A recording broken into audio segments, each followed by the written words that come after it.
અહીંયા જમવામાં શું બનાવું? હવે તું આ બધી ઝીણી ઝીણી વસ્તુ મને પૂછીને કરે, તારાથી એટલું નથી થતું. કાંઈક હાથે કરતા શીખો. તો જા જે હોય બનાવી નાખ. સારું, કાંઈ વાંધો નહીં, બનાવી નાખું છો. અરે આ શું થઈ ગયું મારાથી?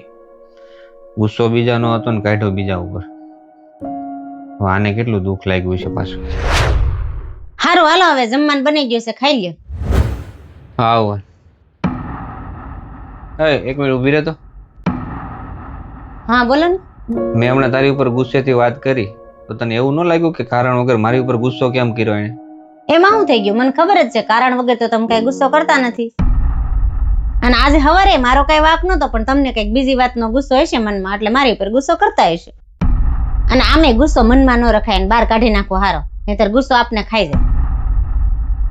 હવે તમને ક્યારેય કોઈ વાત પરેશાન કરતી હોય ને તો મને કહી દેવાનું, એટલે તમારું મને હળવું થઈ જાય. આપુ સાચું કહો, જો બધી સ્ત્રીઓ તારે જેમ વિચાર કરે ને તો ઘર ને પણ સ્વર્ગ બની જાય.